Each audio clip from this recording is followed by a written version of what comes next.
నమస్తే welcome to జిల్లా dairy నేను ప్రియా శర్మ ముందుగా హెడ్లైన్స్ చూద్దాం మత విద్వేషాలపైనే బీజేపీ దృష్టి అన్న రేవూరి ప్రకాష్ రెడ్డి ఇండియా కూటమితోనే దేశం అభివృద్ధి అన్న ఎమ్మెల్యే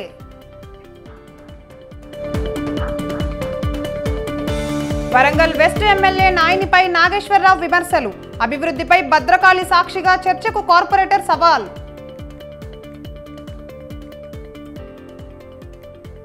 తిరుపతిలో కూటమి పార్టీల ఆత్మీయ సమావేశం తనను గెలిపించాలన్న వరప్రసాద్ శ్రీనివాసులు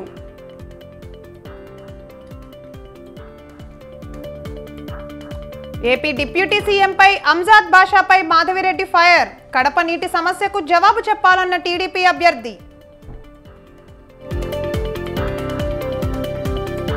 పెన్షన్ డబ్బులు అందక అవస్థలు పడిన వృద్ధులు వాలంటీర్ల ద్వారా మళ్లీ పెన్షన్ అందించాలని విజ్ఞప్తి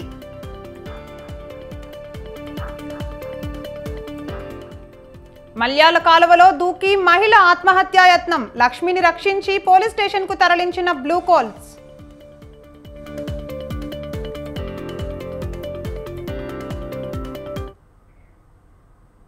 దేశాభివృద్ధి కన్నా మత విద్వేషాలు రెచ్చగొట్టడంపైనే బీజేపీ దృష్టి పెట్టిందని ఎమ్మెల్యే రేవూరి ప్రకాష్ రెడ్డి విమర్శించారు.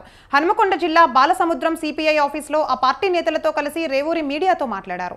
దేశం అభివృద్ధి చెందాలంటే కేంద్రంలో ఇండియా కూటమి అధికారంలోకి రావాలన్నారు ఆయన. వరంగల్ లోక్సభ స్థానం నుంచి కడియం కావ్య గెలుపు కోసం అందరూ కృషి చేయాలన్నారు. రాజకీయ లబ్ధి కోసమే బీఆర్ఎస్ రైతులపై కపట ప్రేమ చూపిస్తోందని రేవూరి ఆరోపించారు. మందకృష్ణ మాదిగా బీజేపీ ఏజెంట్లా వ్యవహరిస్తున్నారని ప్రకాష్ రెడ్డి విమర్శించారు.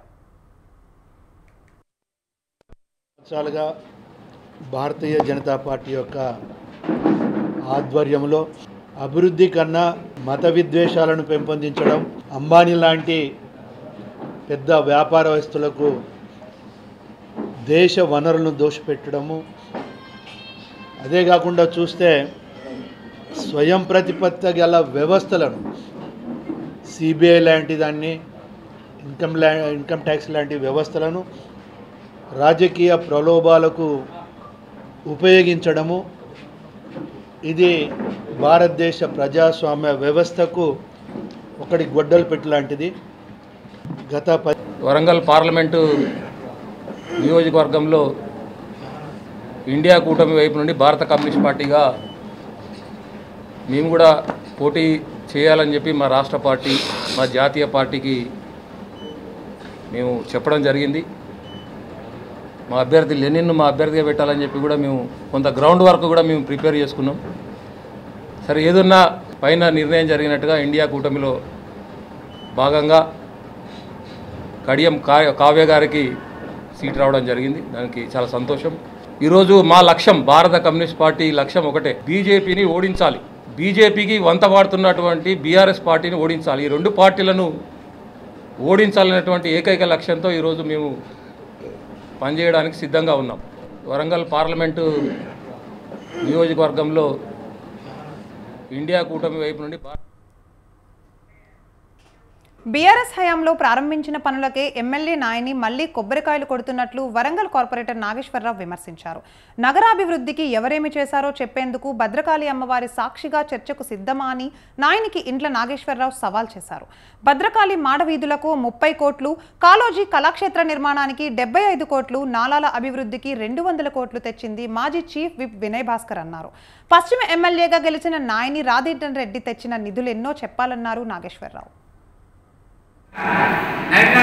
ఎప్పుడు చేసిందండి?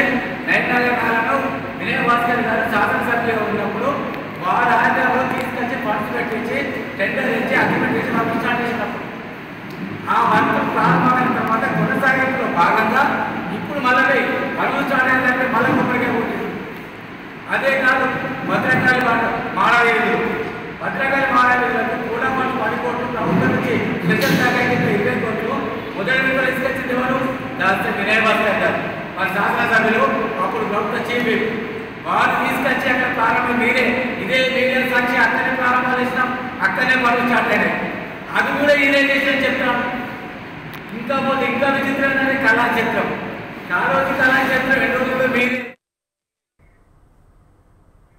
బీఆర్ఎస్ వర్కింగ్ ప్రెసిడెంట్ కేటీఆర్ కు సిరిసిల్ల కౌన్సిలర్ షాక్ ఇచ్చారు. బీఆర్ఎస్ పార్టీకి గుండ్లపల్లి రామానుజన్ రాజీనామా చేశారు. కాంగ్రెస్ పార్టీలో చేరతానని ఆయన ప్రకటించారు. తెలంగాణ ఉద్యమ సమయంలో ఆకర్షితుడనై టీఆర్ఎస్ పార్టీలో తాను చేరినట్లు రామానుజన్ తెలిపారు. కన్న తల్లి లాంటి కాంగ్రెస్ ను వీడి టీఆర్ఎస్ పార్టీలో చేరి ఎన్నో అనుమానాలు, ఇబ్బందులు ఎదుర్కొన్నట్లు ఆయన చెప్పారు. బీఆర్ఎస్ లోని కొందరు నాయకుల వల్లే తాను ఆ పార్టీకి రాజీనామా చేయాల్సి వచ్చిందని చెప్పారు. గోస పోసుకున్నారో 10 సంవత్సరాలలో అకాల వర్షాలకు ఎన్నిసార్లు పంట నష్టం జరిగినా కానీ కేసీఆర్ గారు తూతూ మంత్రంగా బయటికి వెళ్ళి పరామర్శలు చేసినా కానీ ఇంతవరకు వాటి డబ్బులు ఆ రైతులకు అందలేదు. అదే రకంగా ఇప్పుడున్న ప్రభుత్వం ఏదైతే రైతు ప్రభుత్వం అని చెప్పుకునే కాంగ్రెస్ పార్టీ ఎలక్షన్లో మేనిఫెస్టోలో భాగంగా 6 గ్యారంటీల్లో భాగంగా 420 గ్యారంటీల్లో భాగంగా ఏదైతే రైతు తిరుపతిలో బీజేపీ, జనసేన, టీడీపీ నేతల ఆత్మీయ సమావేశం జరిగింది. తిరుపతి సెగ్మెంట్తో పాటు పార్లమెంటరీ స్థానం పరిధిలోని కూటమి నేతలు ఈ సమావేశానికి భారీగా తరలివచ్చారు. ప్రజాసేవకే తాను అంకితమయ్యానని బీజేపీ ఎంపీ అభ్యర్థి వరప్రసాద్ అన్నారు. వైసీపీలో తనను తీవ్రంగా అవమానించారన్నారు. తనను గెలిపిస్తే ప్రజలకు అందుబాటులో ఉంటానన్నారు. సర్పంచ్ నుంచి ఎమ్మెల్యేగా తాను ప్రజాసేవ చేశానని కూటమి ఎమ్మెల్యే అభ్యర్థి ఆరణి శ్రీనివాసులు చెప్పారు. సుపరిపాలన కోసం కూటమి అభ్యర్థుల్ని గెలిపించాలన్నారు.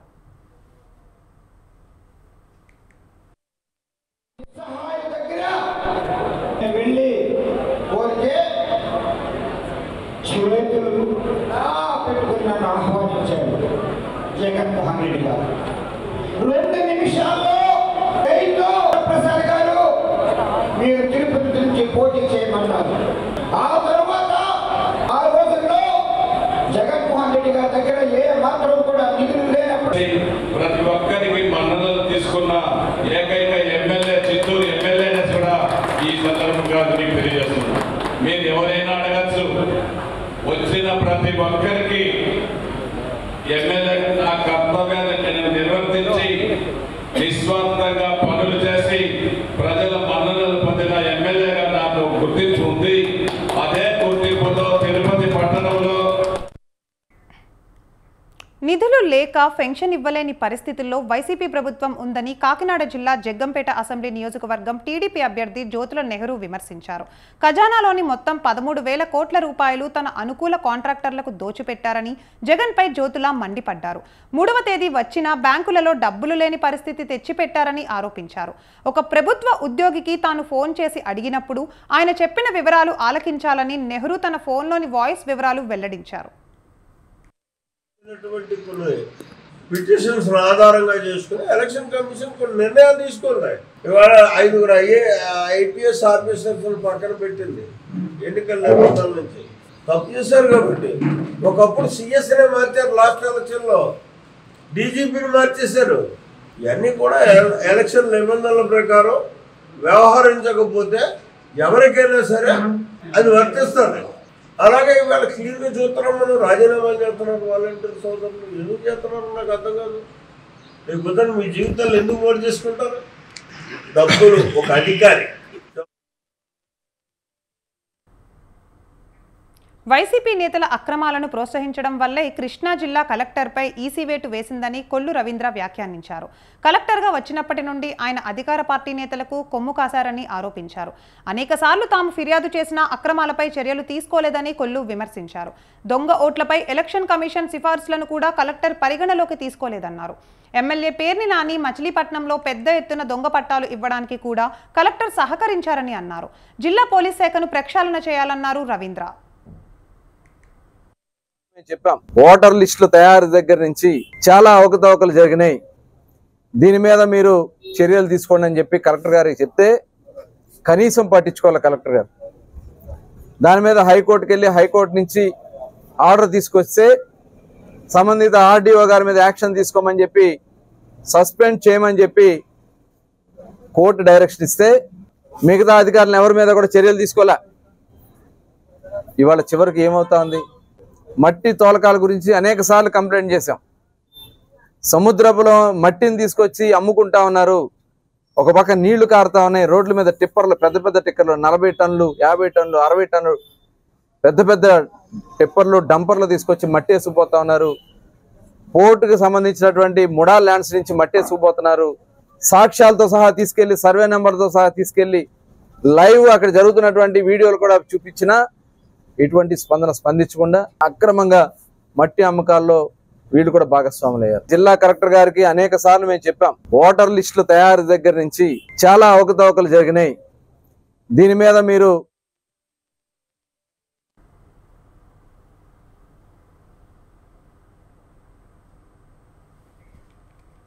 పదేళ్లుగా కడప ఎమ్మెల్యేగా 5 సంవత్సరాలు డిప్యూటీ సీఎంగా ఉన్న అంజాద్ బాషా నగరంలో నీటి సమస్య తీర్చలేదని టీడీపీ అభ్యర్థి మాధవరెడ్డి విమర్శించారు.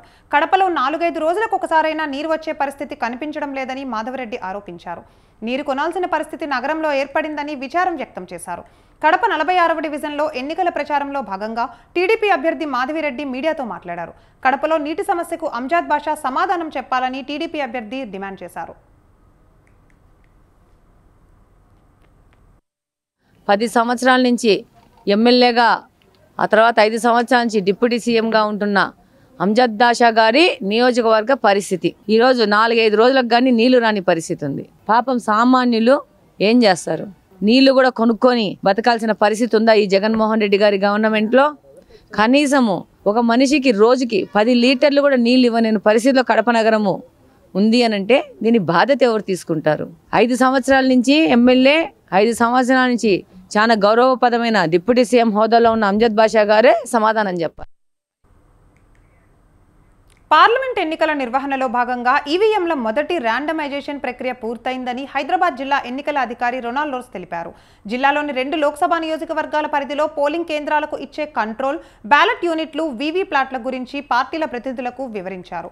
ర్యాండమైజేషన్ ద్వారా ఖరారైన జాబితాను రాజకీయ పార్టీల ప్రతినిధులకు, రిటర్నింగ్ అధికారులకు రొనాల్డ్ రోస్ అందజేశారు. ఈసీ నిబంధనలను పాటిస్తూ పారదర్శకంగా ఎన్నికల ప్రక్రియ చేపడుతున్నామని అన్నారు ఆయన.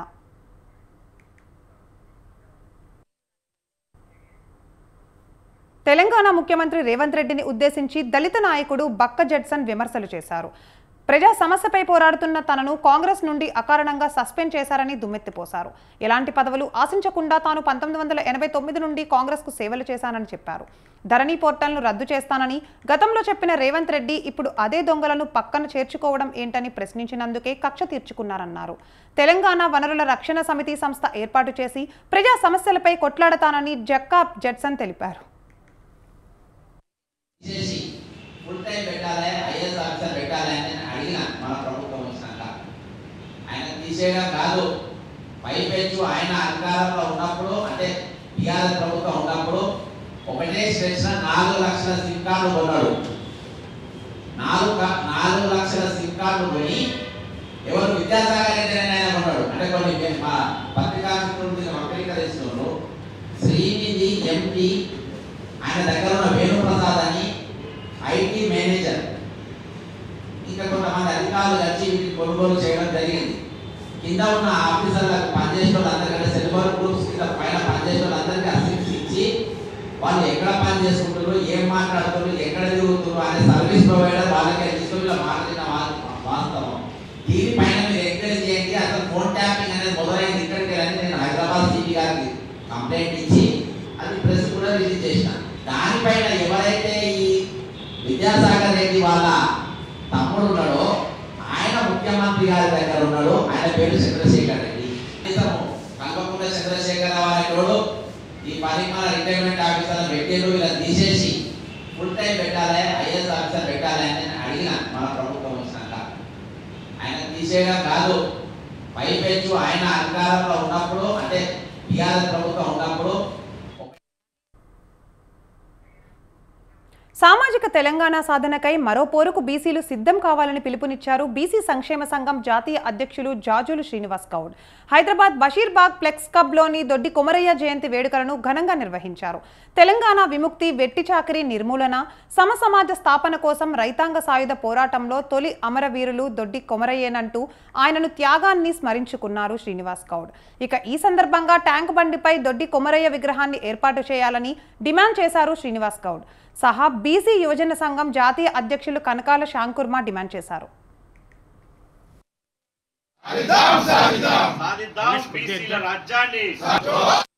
ఈరోజు ఘనంగా నిర్వహించడం జరిగింది. ముందుగా వారి చిత్రపటానికి అన్ని దాదాపు బీసీ సంఘాలు, కుల సంఘాలు, అదేవిధంగా మేధావులు, యువజనులు, విద్యార్థులు, మహిళలు ఈ కార్యక్రమంలో పెద్ద ఎత్తున పాల్గొనడం జరిగింది. ఈ సందర్భంగా దొడ్డి కుమరయ్య చేసినటువంటి తెలంగాణకు వారు చేసినటువంటి త్యాగాన్ని ఈ సందర్భంగా గుర్తు చేసుకోవాల్సిన అవసరం ఉంది. దొడ్డి కుమరయ్యే లేకపోతే ఈ తెలంగాణ రాష్ట్రం లేదు. 4000 మంది అమరవీరులు తమ భద్రాద్రి కొత్తగూడెం జిల్లా కొత్తగూడెంలో ఓటర్ అవగాహనకై 5K రన్ నిర్వహించారు. జిల్లా యువజన క్రీడాశాఖ ఆధ్వర్యంలో కొత్తగూడెం పోస్టాఫీస్ సెంటర్ నుంచి లక్ష్మీదేవిపల్లి మార్కెట్ యార్డ్ వరకు రన్ చేపట్టారు. ఇందులో జిల్లా కలెక్టర్ డాక్టర్ ప్రియాంక అలా, ఎస్పీ రోహిత్ రాజు, జిల్లాలోని వివిధ శాఖల అధికారులు, యువతీ యువకులు, విద్యార్థులు భారీగా పాల్గొన్నారు. మే 13న జరగనున్న 2024 జనరల్ ఎన్నికల్లో అందరూ తమ ఓటు హక్కును వినియోగించుకోవాలని పిలుపునిచ్చారు. ప్రతి ఒక్కరూ ఓటర్లను చైతన్యపరిచి జిల్లాలో 100% ఓటు హక్కు వినియోగించుకునేలా చూడాలని విజ్ఞప్తి చేశారు. We have organized this program as a part of the general elections to Lok Sabha 24. So sweep program lo bhaganga ee roju 5K run anedi organize cheyadam jarigindi to create awareness for the voters for voting. So most of you I can see are the young voters who have enrolled for the first time. At least not first time. Kontamandi inga vote undakapochu, but and few of you are enrolled for the first time. So you have to decide. Where decide chesina vote will be responsible for your future. So ఇక్కడ ఉన్న ప్రతి ఒక్కరు already మనం plus తీసుకున్నాము. మీరే కాకుండా మీ ఫ్యామిలీలో కూడా ప్రతి ఒక్కరు, మీ ఫ్రెండ్స్, మీ నేబర్హుడ్ లో కూడా ప్రతి ఒక్కరు please create awareness, please encourage.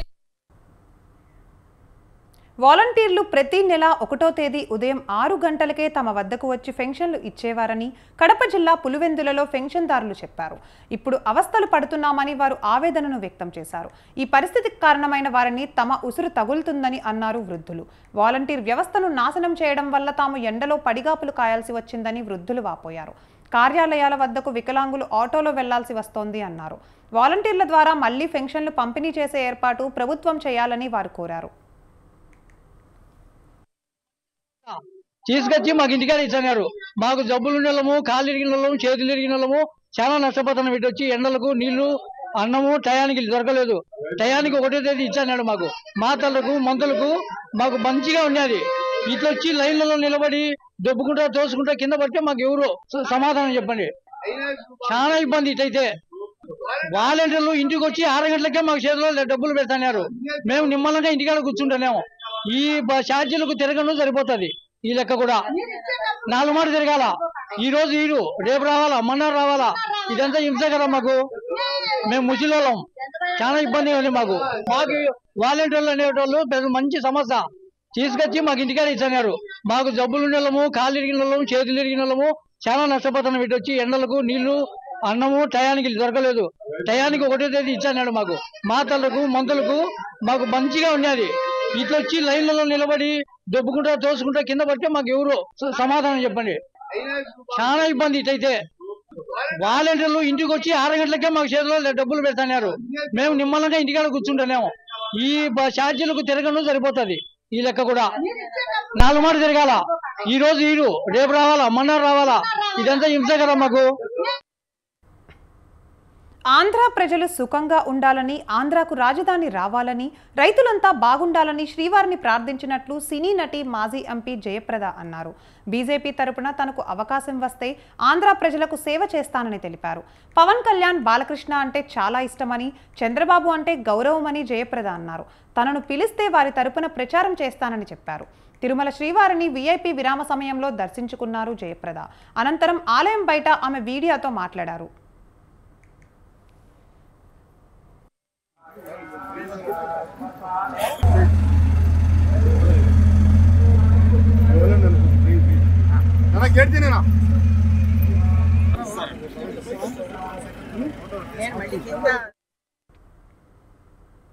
Tirumala శ్రీవారిని సింఘానియా గ్రూప్ అధినేత గౌతమ్ సింఘానియా దర్శించుకున్నారు.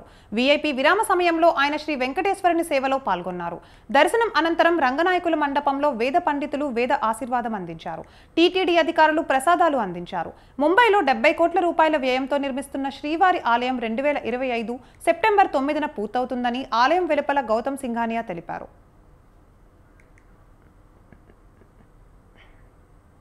చిత్తూరు జిల్లా పుంగనూరు పట్టణంలోని గంగమ్మ జాతర ఎంతో అట్టహాసంగా ప్రారంభమైంది. మంగళవారం సాయంత్రం జమీందారీ వంశస్థులు ప్రత్యేక పూజలు నిర్వహించి జాతరను ప్రారంభించారు. శ్రీ సూగుటూరు గంగమ్మ అమ్మవారిని దర్శించుకోవడానికి భక్తులు తరలి వస్తున్నారు. అమ్మవారికి ప్రత్యేక పూజలు నిర్వహించి మొక్కులు చెల్లించుకుంటున్నారు. అమ్మవారిని రాత్రిపుర వీధుల్లో ఊరేగించారు ఆలయ అధికారులు. ఏపీ నుంచి ఇతర రాష్ట్రాలు, కర్ణాటక, తమిళనాడు, తెలంగాణ నుండి భక్తులు పాల్గొని మొక్కులు తీర్చుకుంటున్నారు. జగన్ ప్రభుత్వం తప్పుడు విధానాల వల్ల 56 లక్షల మంది పెన్షన్దారులు రోడ్డున పడ్డారని మండిపడ్డారు టీడీపీ సీనియర్ నేత దేవినేని ఉమా. సీఎం పేషీలోని ఉన్నతాధికారులు పెన్షన్లను ఆపి వైసీపీకి లబ్ధి చేకూర్చేందుకు కుట్ర పన్నుతున్నారని ఆయన ఆగ్రహం వ్యక్తం చేశారు. పెన్షన్దారులకు పెన్షన్లు త్వరగా ఇవ్వాలని ఎన్నికల సంఘాన్ని చంద్రబాబు కోరినప్పటికీ సీఎం జగన్ కనుసన్నల్లో ఉన్నతాధికారులు అందరూ కలిసి 56 లక్షల మందిని మండుటెండల్లో అవస్థలు పడేలా చేశారన్నారు. సెర్ఫ్ సీఈఓ ధనుంజయ్ రెడ్డి తీసుకున్న నిర్ణయాలపై సీఎస్ స్పందించాలని డిమాండ్ చేశారు. ఓట్లు దండుకోవాలనే కక్కుర్తితోనే ఇదంతా చేస్తున్నారని దేవినేని ఉమా ఫైర్ అయ్యారు. ఆదిలాబాద్ పార్లమెంటు నుంచి బరిలో ఉపాధ్యాయ వృత్తి నుంచి వచ్చిన వారు సై అంటే సై అంటున్నారు. ప్రధాన పార్టీలైన బీజేపీ, బీఆర్ఎస్, కాంగ్రెస్ అభ్యర్థులు ముగ్గురు రాజకీయాల్లోకి రాకముందు విద్యాబుద్ధులు నేర్పిన టీచర్లే. అయితే తాము చేస్తున్న ఉపాధ్యాయ ఉద్యోగానికి రాజీనామా చేసి రాజకీయాల్లోకి ఎంట్రీ ఇచ్చారు వారు. ఇప్పుడు ఆ ముగ్గురే పార్లమెంట్ ఎన్నికల బరిలో విజయం కోసం కాలు దువ్వుతున్నారు.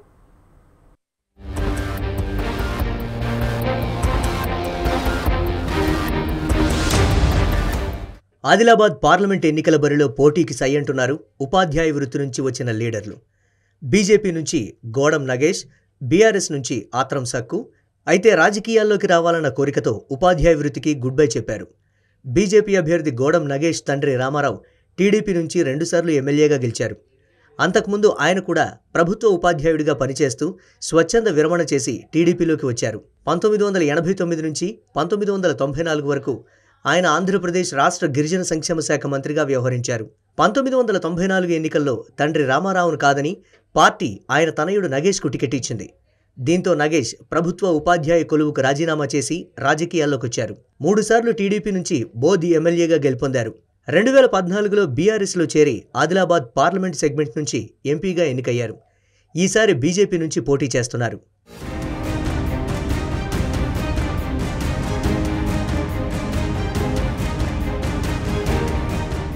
ఇక బీఆర్ఎస్ అభ్యర్థి ఆత్రం సక్కు కూడా 1983 నుంచి 2008 వరకు ప్రభుత్వ ఉపాధ్యాయుడిగా పనిచేశారు. స్వచ్ఛంద పదవి విరమణ చేసి కాంగ్రెస్లో చేరిన ఆయన 2009 ఎన్నికల్లో ఆసిఫాబాద్ ఎమ్మెల్యేగా గెలుపొందారు. ఆ తర్వాత 2014లో కాంగ్రెస్ నుంచి పోటీ చేసి బీఆర్ఎస్ అభ్యర్థి కోవా లక్ష్మీ చేతిలో ఓడిపోయారు. 2018లో కాంగ్రెస్ నుంచి పోటీ చేసి ఎమ్మెల్యేగా రెండోసారి ఎన్నికయ్యారు. ఆ తర్వాత బీఆర్ఎస్లో చేరారు. ప్రస్తుతం పార్లమెంట్ అభ్యర్థిగా బీఆర్ఎస్ నుంచి పోటీలో నిలిచారు. ఆదిలాబాద్ పార్లమెంటు పరిధిలోకి వచ్చే 7 నియోజకవర్గాల్లో ఆదివాసీ సామాజిక వర్గానికి చెందిన ఓట్లు అధికంగా ఉండటం, ఇప్పటికీ 2 సార్లు ఎమ్మెల్యేగా గెలవడం, గిరిజనుల్లో మంచి పేరుండడంతో అధిష్టానం ఆత్రం సక్కును బరిలో దించింది.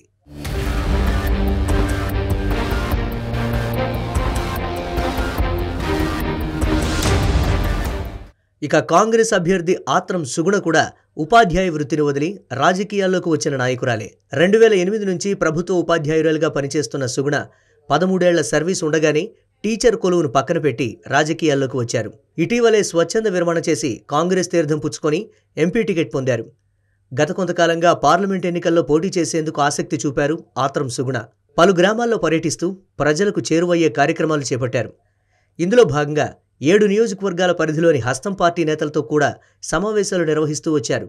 అయితే ఈ టికెట్ కోసం మరికొందరు పోటీ పడ్డప్పటికీ చివరి నిమిషంలో సుగుణ అభ్యర్థిత్వానికే కాంగ్రెస్ హైకమాండ్ ఆమోదముద్ర వేసింది. మరి ఈ ముగ్గురిలో విజయం ఎవరిని వరిస్తుంది? ఏ పార్టీ జెండా రెపరెపలాడనుందో తెలియాలంటే ఎన్నికల ఫలితాల వరకు వేచి చూడాల్సిందే. ఏసీబీ వలకు హైదరాబాద్ డిప్యూటీ డైరెక్టర్ జగన్మోహన్ చిక్కారు. 50,000 రూపాయలు లంచం తీసుకుంటూ ఏసీబీకి ఆయన దొరికిపోయారు.